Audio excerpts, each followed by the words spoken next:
ఇక డీటెయిల్స్ లోకి వెళ్తే అనంతపురం అర్బన్ రామ్నగర్ టీడీపీ కార్యాలయంలో ఎమ్మెల్యే అభ్యర్థి దగ్గుపాటి వెంకటేశ్వర ప్రసాద్ ప్రెస్ మీట్ నిర్వహించారు. ఈ సందర్భంగా దగ్గుపాటి ప్రసాద్ మీడియాతో మాట్లాడుతూ రేపు జరగబోయే నామినేషన్ కార్యక్రమాన్ని జయప్రదం చేయాలని కోరారు.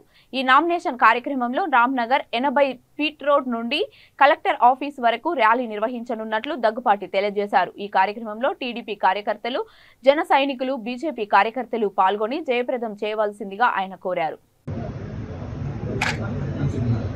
ఎంపీ క్యాండిడేట్ అంబికా లక్ష్మీనారాయణ కూడా వారు కూడా రేపే ఈ నామినేషన్ సందర్భంగా ప్రతి ఒక్కరిని నామినేషన్ పెద్ద ఎత్తున భారీగా రావాలని చెప్పి కోరుకుంటున్నాం. ఎందుకంటే యువత కానీ, నిరుద్యోగులు కానీ, కార్మికులు కానీ, మరి రైతులు కానీ, మహిళలు కానీ అనేకమైనటువంటి అందరూ రేపు జరగబోయే నామినేషన్ జయప్రదం చేయాల్సిందిగా కోరుతున్నాం. ఎందుకంటే ఈ పార్టీతో వైఎస్ జగన్మోహన్ రెడ్డి గారి ప్రభుత్వంతో విసిగి వేసారు ప్రజలు ఉన్నారు. ఎందుకంటే ఈ గత 5 సంవత్సరాల నుంచి దోచుకోవడం, దాచుకోవడం తప్ప ప్రజలకు చేసింది ఏమీ లేదు, ఏమీ ఒరగబెట్టలేదు. దాదాపు 12 లక్షల నుంచి 13 లక్షల కోట్లు అప్పు తెచ్చాడు.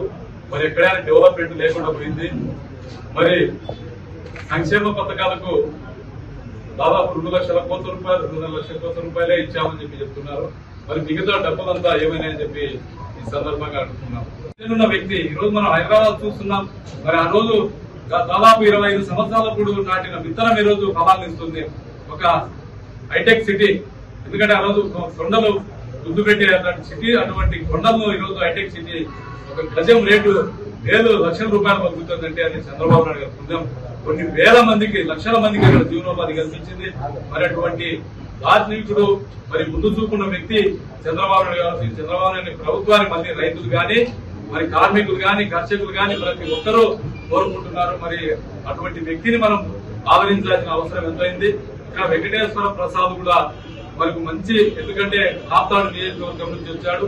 మరి రాప్తాడు ఎంపీపీగా మంచి పనిచేసి ప్రధానమంత్రి నరేంద్ర మోడీతో అవార్డు కూడా తీసుకున్నాడు. మరి డెవలప్మెంట్ లో అటువంటి వ్యక్తి కాబట్టి ఒక ప్లాంట్ గా తయారు చేయాలి అన్నట్టు సిటీని అని చెప్పి ఆయన కూడా కోరుకుంటున్నారు. మరి అటువంటి వ్యక్తిని ఆదరించాల్సిన అవసరం ఉంది. యువత కూడా, ఎందుకంటే ఒక పారిశ్రామికవేత్త అయిన యువత కూడా అది మోస్తయిస్తే ఈ తాలూకాలో, ఈ నియోజకవర్గంలో అనేకమైన కంపెనీలు తెచ్చి ఈ